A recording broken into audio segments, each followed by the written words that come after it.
and we are live. Today we have my very old friend, actually, Alex, on our the Dreamers Lab podcast. We met in 2018 in a very surprising country, Georgia, correct? In Tbilisi, for a European startup conference organized by them by Startup Grind. We also went on a wine tour, which is like really good wine tour in Georgia. It's unforgettable in my life. I hope it's the same case for you, Alex. So, without further ado, maybe Alex, you could introduce yourself briefly about what you are currently doing, what you were previously doing, and also, yeah, what you are excited about in general. Hi, Yingxing. Thanks a lot for inviting me to speak to you today. I would love you to tell you more, about where I came from, what are my motivations, and, hopefully to share a piece of myself with your wonderful audience. So, as you've mentioned, we've met quite a while back in Georgia, and Georgia is a wonderful country in that, it's still very, very authentic if you compare it to many Western countries, as in it has a very long and rich history, uh, a lot of conflicts which are, inherent in the region. Like, for example, when you compare Georgia and Armenia, the two things they normally argue about is first, who adopted Christianity first, and second, who was the birthplace of wine, right? And as you mentioned, the wine tour that we attended, it plays a personal um, part in my own development as well, because for a few years when I was still living back in the UK, I run my own company which dealt with wine imports and Georgian wines. Myself, coming from Russia originally, we know them for a long time. We love them. And unfortunately, the majority of the wines which are inherent to Georgia, they either stay within the country or they export it to Eastern Europe. So you cannot really get much of them back in the UK or in France. Not that you need any other kind of wines in France, I suppose, right? But anyway, yeah. So look, right now I'm a managing partner at Kaan Ventures. We are a late stage investment firm, mainly specializing in the field of deep tech. And we do quite a bunch of exciting deals in areas like robotics, quantum computing, AI, new materials, smart cities, and you name it, really. And ultimately, what excites me about my current position is the fact that really it's an opportunity to feel firsthand the technologies that would be shaping the world for many, many years to come, even though quite a few of them would fail. But, when it comes to innovation, it's always a step by step process. So as long as the right lessons are drawn, then the investors don't mind, especially in Silicon Valley or in London, where there is just so much free money available, where there is just so much competition, that once again, attitude of investors towards startup innovation, towards founders making mistakes, is much more beneficial for the founders themselves, right? Well, if you compare it to Georgia, right, or Eastern Europe or Africa, then if founder squanders the investor's money, if he has to pivot, if he has to, make the decisions that the investors don't agree with, then the very worst thing, I mean, the best thing that could happen to him is not getting the money. The worst thing could be much, much more sinister.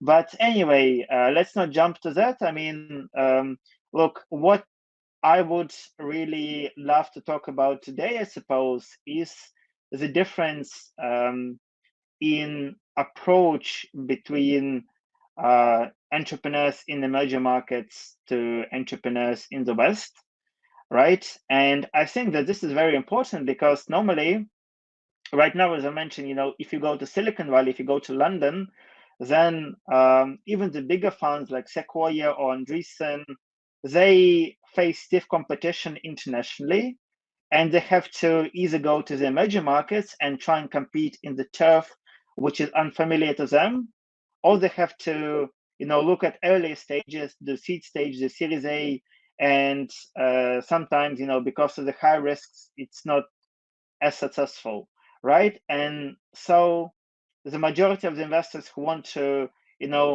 make a unique investment focus and who have not the track record of the bigger guys out there, they have to go to the previously unexplored regions, like for example Africa or Eastern Europe or Southeast Asia.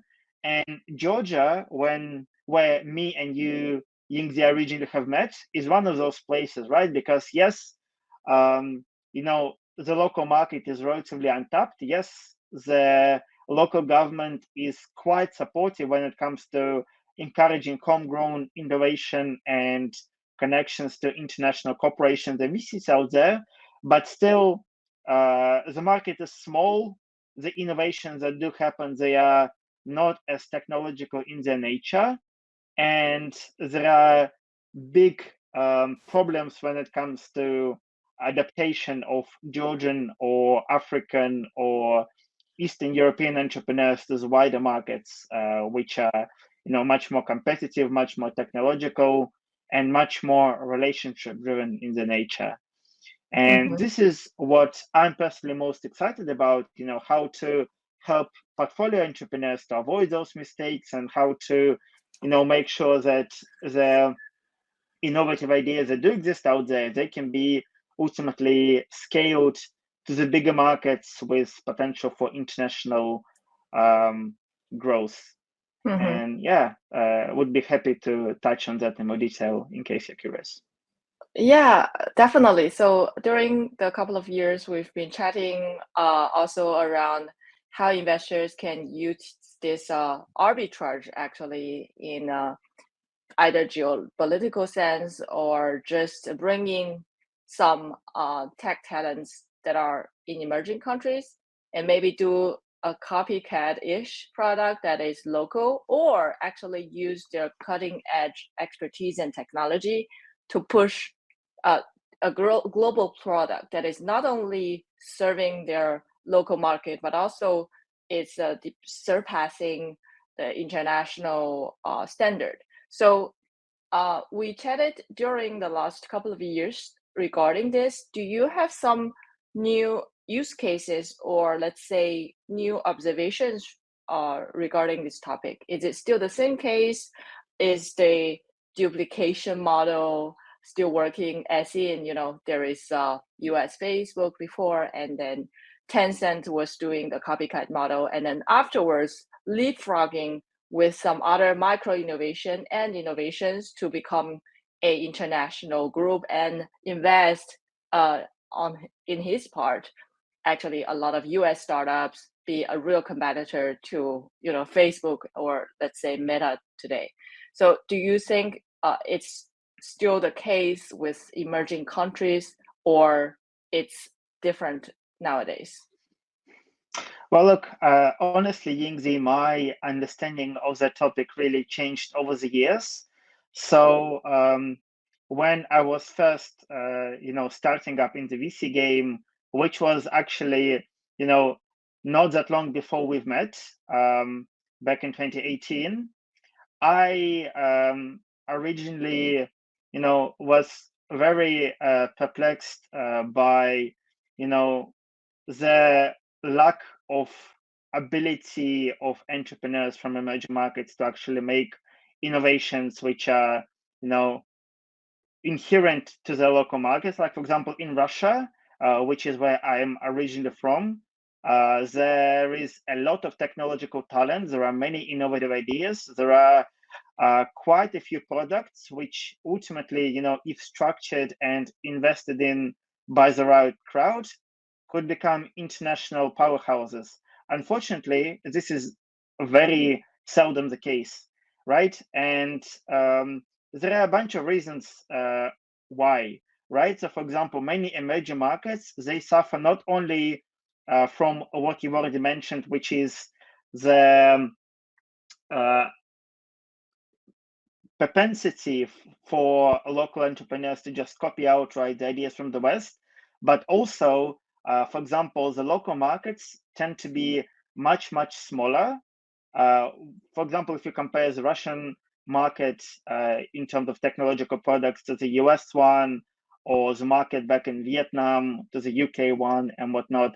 And as a result, there is just much less ability of those entrepreneurs, even if they have a great technological product, to start selling it, to attract the right investors, and to ultimately, build a big business out of it.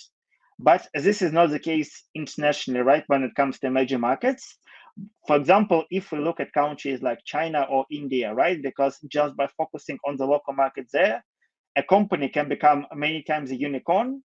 And for those founders, it does not even matter if they copy their idea from the West, because ultimately, but this situation has been changing over the past few years.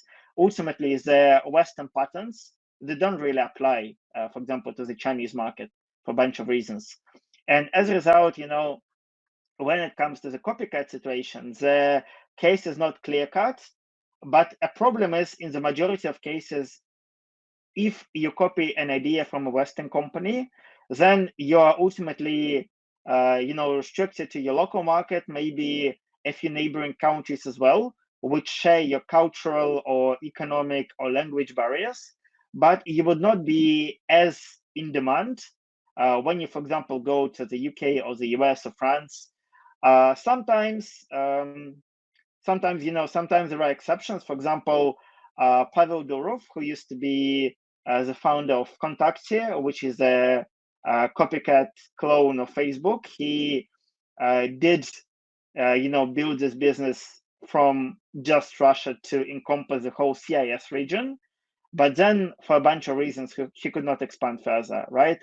Part of that being the fact that, Facebook, it's a more globally recognized brand. It has a loyal customer base. It has a more pronounced marketing budget. And ultimately, um, the tech talent that did exist back in Russia, it was not as aware of the trends happening in the West as to what kind of things to add or marketing avenues to pursue. And Facebook, the majority of its revenues comes from advertising, as you know, and Contact could only tap a limited bunch of that. But Durov, he scaled his next venture pretty well, and I'm sure you and I and a vast majority of other people use Telegram as well. Not that there are no problems associated with that, but we're not here to discuss those. So look, I think coming back to your question, Yingzi, ultimately, it does not matter if it's a copycat product or not, as long as you really understand the problems and pain points and the ability to pay off your loyal customer base, as long as you know how to scale it into the future, as long as you satisfy not only your shareholders as a startup founder, but also the wider stakeholders, which include the community, your customers, local government, and ultimately there is no golden road to success, even if you can define it. So I think that there are many new avenues opening up for startup founders to grow in the emerging markets when, for example, comes to the impact investment sphere, right? So which are not as technological in their nature. So they might not, deal with AI or drones or robotics, but they do deal with providing access to clean water or financial products or, electricity or better irrigation methods and whatnot, to a wide amount of people coming from Africa, Vietnam, Latin America, and other regions.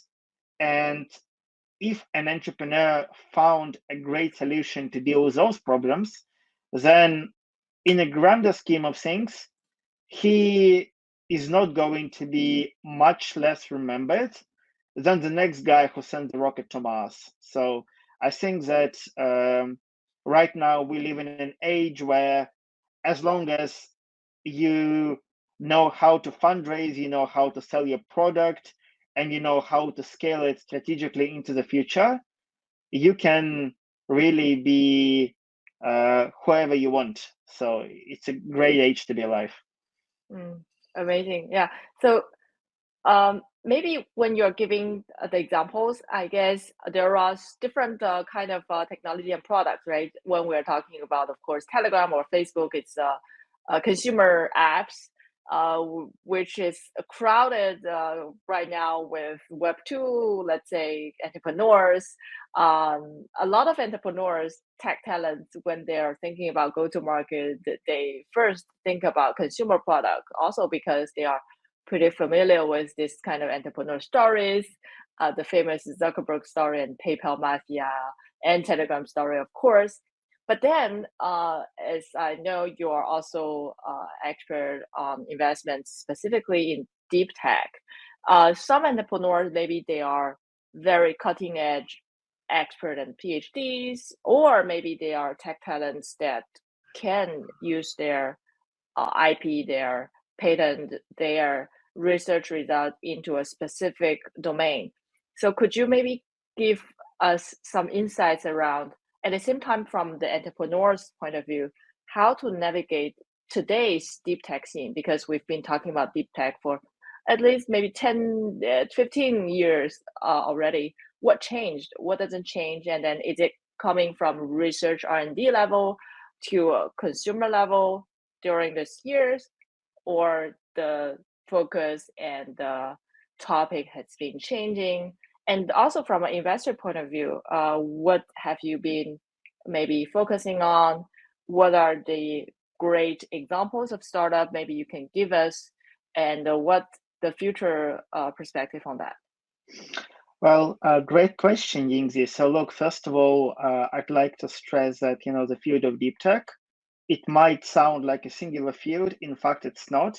It's very, very diverse. So for example, if you look at the hardware part of it, and and I personally, from my own experience, have invested a bunch of things from drones who are involved in the irrigation of fields to factory inspections to supersonic jets to 3D printing of buildings out of polymer materials. And ultimately, as you know, the common expression goes, hardware is hard, in that not only it takes a great amount of understanding from the viewpoint of both the entrepreneur and investor as to how to get the things right, but it also normally requires much more investment in the first place, right? Because first of all, you need to do your R&D properly, and that normally takes quite a long time. Secondly, you need to apply for all the right patents, and patents, they're quite expensive and they take a long time as well.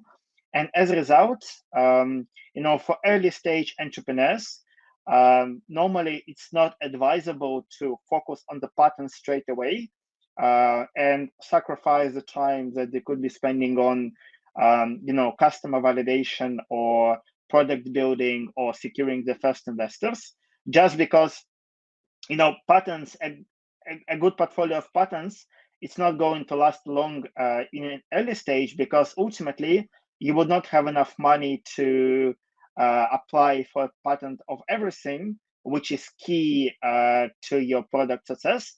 And even then, even if you did, even if you spend all that money and time, it could be quite easily circumvented, right, by the guys at large corporations, by the founders of other startups. And if your secret formula has been emulated, then you, as an early stage startup founder, it's going to be much, much more difficult for you to actually succeed, even if, to get past the seed stage. So ultimately, for early stage founders, at least, from my own experience, coming from a person, who has invested from an early stage fund for a few years before moving on to later stages, I would say that if you are a hardware founder in deep tech, the first thing that you should focus on, is to understand your customer, build up the right product. Meanwhile, perhaps staying in the stealth mode, right? So avoiding the publicity from the media field, from the viewpoint of investors who might be, not super interested to invest in your company, but quite keen to hear about it. So just, cherry pick your investors, cherry pick your corporate partners, cherry pick your clients. Otherwise, you might be shooting yourself in the foot over the long run, even though you might be seemingly more in demand over the short run, right? Also, I think that COVID has been quite an interesting time for the deep tech founders out there, because quite a few investors began to look much more heavily on the field of health tech, right? Trying to capitalize not only on the cures for COVID, but also the related fields. And also, everybody understands that, COVID, yes, it has been bad, but it's gonna go away in the majority of cases sooner than later. But other pandemics would come and go, right? So as long as, once again, the right lessons are drawn, then perhaps we as the humanity can avoid as bad of a crisis the next time, or at least we can hope so, right? So a lot of investors who are not specialized in the field of healthcare or medtech or related fields like biotech, they try to jump on the COVID vaccine bandwagon or to invest in other fields, but they cannot do proper due diligence. They cannot, help out the portfolio companies as effectively as biotech investment funds potentially could. And as a result, yes, interest in biotech startups has increased massively. Investments have also did the same, resulting in a rise of valuations. But I would not say that the COVID pandemic has really increased the success rate of early stage and mid and growth stage healthcare startups. Why? Well, once again, because those investors, they could not really support those portfolio companies, and as a result, quite a few of them failed. The investments and the VC funds themselves, and many LPs, the limited partners who gave those funds the money in the first place, they got badly burned, right? So as long as you cannot do proper due diligence, as long as you cannot, support the right team who are specializing in a niche field of the deep tech industry that you are potentially investing in, then don't give in to hype, no matter how attractive it could be. And that applies not only, to the biotech field, but also, for example, to the latest craze, which is AI, right? Because right now, AI has been all the rage for the past half a year or so, and ultimately, artificial intelligence is that mainly in London or in Silicon Valley or maybe in China, but in places like India, for example, at least from my own experience, it's much cheaper to hire a couple of rooms of really, high quality programmers and pose them as AI. Or in other countries, for example, in Russia or in Africa, quite a few startups, they try and say that, hey, we got an AI component, but without actually having one, right? And they just trying to, capitalize on the hype and try and fundraise much more. And ultimately, once again, if you're an investor who cannot do proper due diligence, then you would find out that there is actually no AI angle much, much later, when it will be too late, when it will be already too expensive for you to basically get out. But a lot of people right now are saying that venture capital is a game of musical chairs, right? So basically passing on your investment to the greater fool. So as long as your startup grows, as long as there is positive media attention, then hopefully you can sell your stake in a couple of years to somebody else. Maybe you would not be making 100x your original investment, but at least 5x would do for some. And ultimately it would mean that at least for a short run your strategy is justified. But in the long run, VC is a long game, and in the long run those strategies don't pay off. At least that's what a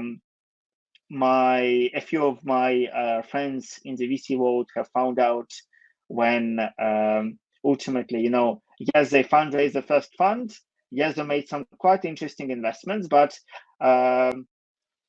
but ultimately, we see once you fundraise, you have to not only make the right deals, but also to generate the right returns. Otherwise, there are many potential outflows of that investment that an LP can make, maybe to the stock market, to real estate, to private equity. So VC has to be not only quite high profile, not only very marketable, but also quite profitable. And over the long run, if you just chase the hype, it doesn't add up, unfortunately. So yeah. Indeed, actually, that was one of my questions. So basically, there's also a trend that a lot of new VC funds were coming up during the last couple of years in different fields. And today, upon my observation, is that some funds are struggling also in raising another round of money from LPs, or they didn't do a good track record. So some of them are dying or disappearing. Is that a case upon your observation as well? Well, look, there is a term called a zombie fund, Yingzi, right? A fund which has fundraised some money in the beginning, invested that capital, and then for one reason or another, it just cannot, liquidate its investments as quickly as it potentially originally hoped to. And as a result, it sits on the bunch of the portfolio companies that it has, trying to score those exits, or once again to take advantage of the hype cycle. And normally, being a partner or an employee of a zombie fund, it's not a rewarding experience. Why? Because eventually, the management fee dries up.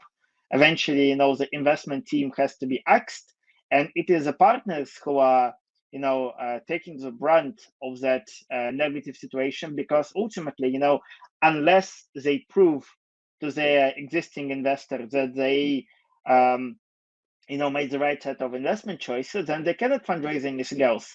And they are tied up by the covenants, by the legal agreements to, not go out and do something else. So ultimately, because if you are an early stage VC, you normally, when you invest, you get only a small stake in that company, maybe from 5 to 20%. And this is not the stake that will give you an opportunity to actually make the meaningful changes that you potentially would have wanted to, even if those changes, would have placed that startup company in the right direction. So ultimately, you are relegated to an advisory role at best to the founder, who might or might not listen to you. And ultimately, if you invested now, normally seed stage funds, they expect to liquidate the investment maybe from 5 to 10 years down the road. And it's a very long time. So a lot can change, especially when it comes to, the emerging technologies like artificial intelligence or, quantum computing, which might take a radical turn, which you could not have predicted now. So venture capital, especially at its early stages, it's a very risky game. And few first time general partners actually realize it, because, venture capital for many, especially if you look at the public domain, it's a very glamorous field. Once again, you deal with a lot of cool technologies, you invest in them, you go around different events, you speak at podcasts, right? And it's a good field for publicity, but ultimately, very few actually make it a successful, long run, profitable thing. And myself, look, I've been throughout my career in a bunch of fields. So after graduating, I started up in investment banking. After a couple of years, realized that it's a good moneymaker. Maybe not as good in terms of responsibility, especially when I was just starting up. I was just an analyst, so a lot of work went into the table. A lot of the work was very mechanical, and there was a bunch of hierarchical processes which really limited the ability of juniors to contribute. So after a few years, I moved on to private equity, which was much more interesting. And the team was smaller. My work was more meaningful. We did a bunch of deals all across Europe for the field of technology, manufacturing, industrials, and really that's the experience that made me very, very curious as to how is the life on the other side of the table. So what's it like to be an entrepreneur? That's when I left the private equity firm and started up the wine company, which I've alluded to in the beginning, right, of our talk today. And that was an education in itself, Yingzi, because me and my partner, we had to figure out everything from scratch, from logistics to contracts negotiations to going around many, many wineries to uh, sort of get high on our own supply, so to say. And ultimately, I think it was a great experience, and the wines that we sold uh, were sold to a bunch of hotels, bars, restaurants in the UK. And since then, I moved on from that wine business, but it's still, a good conversation starter and a good topic of, discussions at the dinner table. Even though I might have lost the ability to um, guess the wine with my closed eyes, but still. So after a few years in the wine business, Brexit struck, and I moved on once again because for us, the Brexit meant that quite a few of our key suppliers went away. Business became less profitable, so I moved on back to the investment field. But since then, mainly been active in the VC or growth equity space, and really, lived and worked in a bunch of markets from London to Singapore to San Francisco and Eastern Europe. And I think that, times definitely did change because maybe 8 or 9 years ago, even in Silicon Valley, the projects which were successful, they were much more consumer oriented, as I've already mentioned, in their nature. Right now, they are becoming much, much more technological. And this is an exciting pastime. Is this an exciting time because, this is coming back to the beginnings of Silicon Valley, right? When, it was a powerhouse of not only scaling up companies but of the actual innovation. And I hope that it brings good things for the Silicon Valley, because for a decade or so it has been slowly losing its grip on being the technological heart of the world to other big hubs out there, like for example Shenzhen and Greater China and a bunch of other destinations. Very interesting. Also, thank you for sharing your personal journey and stories. Specifically, when you mentioned late stage investment, that's quite intriguing, right? Because a lot of investors, they are investing in very early startup with a lower valuation. It's really also about people business, having the best talents, the team, knowing who can do what. And in late stage investment, I guess you have different stakeholders, right? Maybe it's corporates, maybe some startups and founders, they are already ready to exit after the first few rounds. Some are still hanging there. Some are considering also working with M&A firms to be acquired or invested by bigger corporates, companies, tech giants. So what is the late stage investment field looking like in comparison with more early stage, let's say the first couple of rounds or even angel stage? Well, look, great question, Yingzi. So late stage investments they're still very much a people's business, right? Because you, as a venture capital partner, your job is to manage a portfolio, not to run those individual companies, because otherwise, it would have taken much more time. And ultimately, we recognize that, um, the founder not only has a vision as to where he would expect the company to be, maybe not 10 years down the road as an early stage founder, but maybe 3 or 4 years down the road.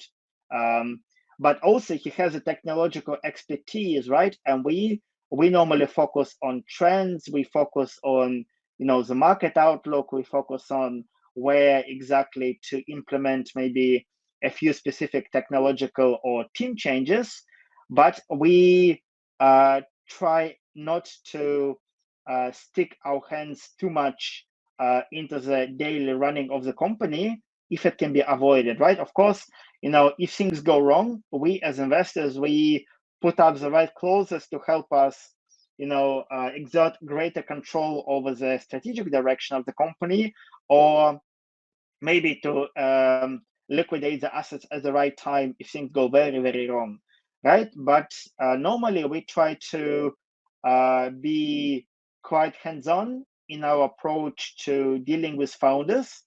And if you compare it to the early stage investments, normally this approach of being hands-on is related maybe to helping those founders in securing key M&A deals in the market which they are interested in but not as strong in at the moment, or maybe helping them to secure additional investment from tier one funds in Silicon Valley or in Singapore or in China, or maybe securing large scale contracts with big corporations, for example, in the US or Southeast Asia, where we are traditionally quite strong in, right? So this normally uh, is a support which is related to growth rather than hiring maybe C-level members or generating first contracts or validating the product, which is normally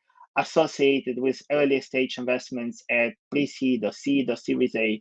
So we as a fund, we normally take a greater stake in the company's equity, but this is not a controlling stake, right? Because we still prefer to spread our risks and give other investors an opportunity to bring along their smart money to ensure that the company grows in the markets where, for example, we understand um, the product would be much in demand, but we are not historically strong in.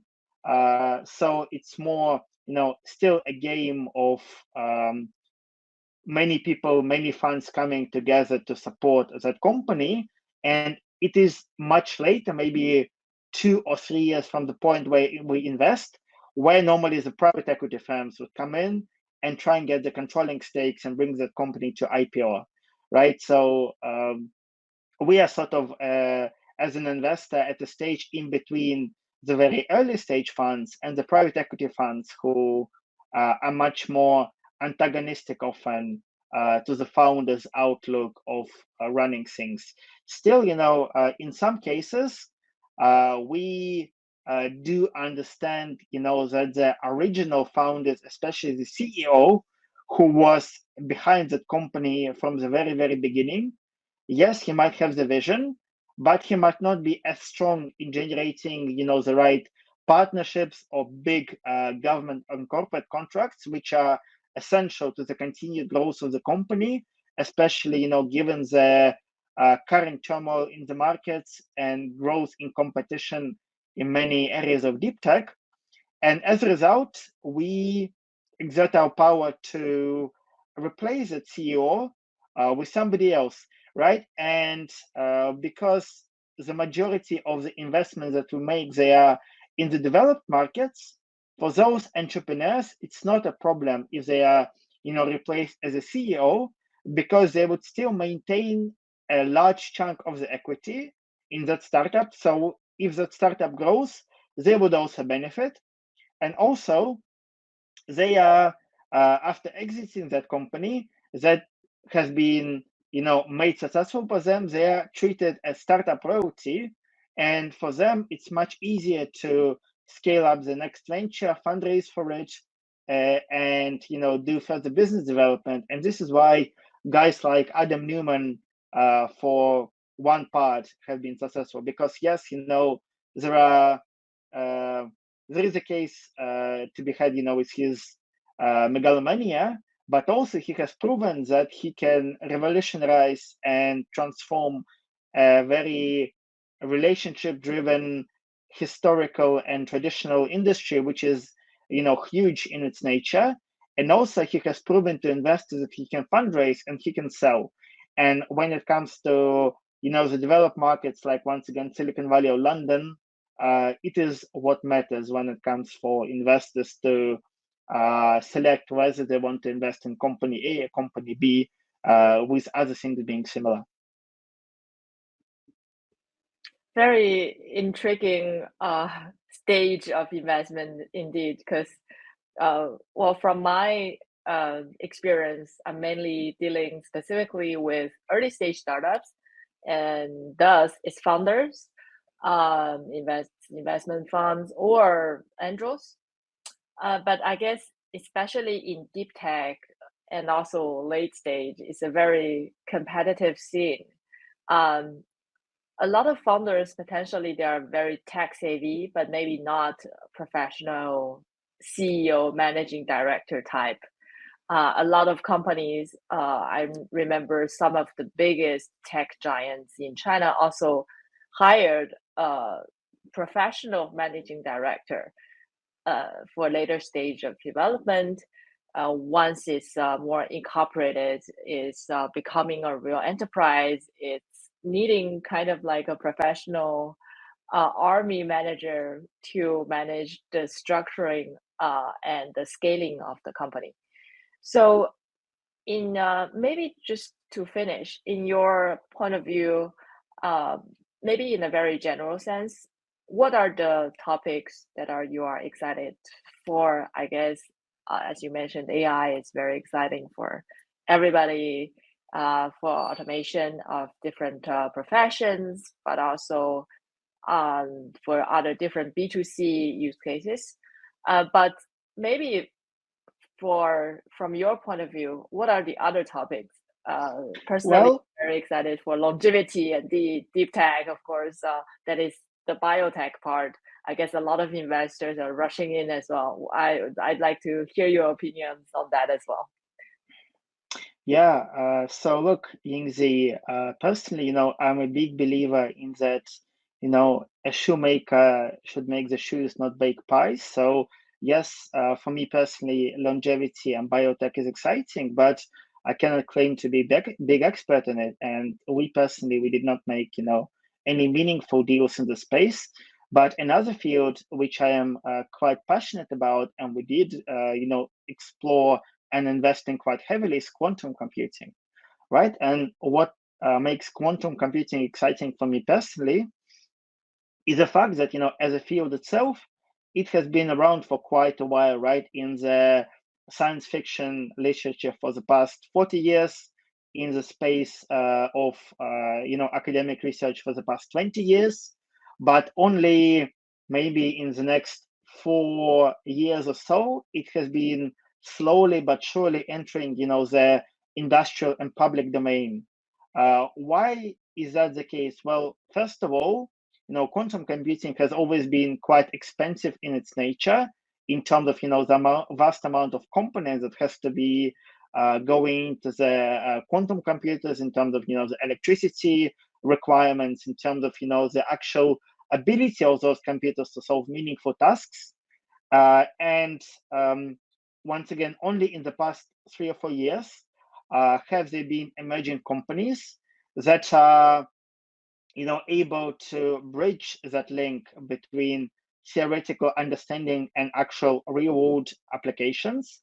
And in the quantum computing space, I would say that the countries which are strongest right now are Canada, surprisingly Netherlands, Israel, and China, right? And I think that what is quite important about that field is the fact that, it can be benefited by related technologies, like, for example, the onset of 5G and later 6G, which would increase the speed of communication, which would reduce its costs, and really greatly impact the ability of those quantum computers to solve meaningful real world problems. And also, once again, AI would be playing a major related field. And as a result, quantum computing can affect many, many fields, like, for example, cybersecurity, to increase the safety of communications around the world, or maybe, from another angle, to jailbreak them, or, to increase the ability of smart cities devices to communicate with each other and ensure a more uh, meaningful and sustainable framework of autonomous cars communicating with traffic lights, to traffic lights communicating to the garage door of your home, to the garage door communicating with your smart kettle, which turns on as soon as you enter the building. So ultimately, I think that it will definitely be impacted in by quantum computing. And for us as VCs, it's also an interesting field because, yes, it has been around for quite a while, but there are not as many companies right now which are ultimately worth their salt when it comes to meaningful commercial applications. And as a result, when the market is small, we as a firm can go around and see, which startup do we feel would be the best in its applications for a specific field, invest in it, and help it out in terms of its growth, with an understanding that more likely than not, the whole field itself and the startup in particular would grow massively over the next few years, once again, with the onset of many related fields. So for us, it's a more surefire way of investing and making a buck out of it than looking at another, social networking platform, so to say.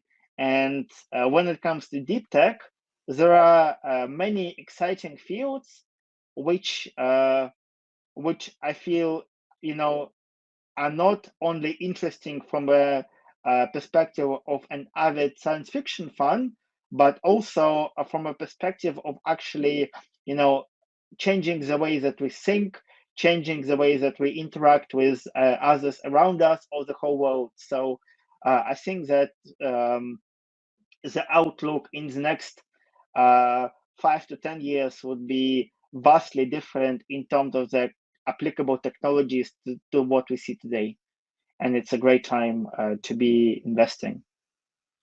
It's a great time to be alive, to be using the existing consumer product, to be also part of entrepreneurs, I guess, not only bootstrapping around consumer product, but as you mentioned, there are more opportunity in infrastructure.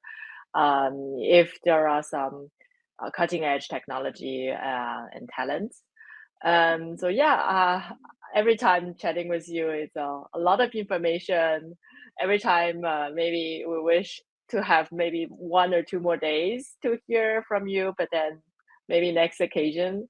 Very happy catching up using this occasion of the Dreamers Lab. All the best also for your discovery, I guess, currently with different investment company in the world and different startups in the world. Yeah, hopefully you are enjoying, as you mentioned, the current discovery journey, and looking forward to having a lot more exciting news from you. Wonderful. Thanks a lot for inviting me once again. Would love to connect to your audience. So feel free to drop me a line on LinkedIn or find me on other social media. And as you've mentioned, Yingzi, it's not only a good time for VCs, but also for founders. So I do hope to keep receiving the crazy early stage ideas, which could be transformative and change the way that we do things in the modern world. Hopefully, yes. Don't hesitate. So we will also put the link, of course, in the description to facilitate communication. Thank you again, Alex. And yeah, hopefully hearing from you again very soon. Have a good day. Bye-bye.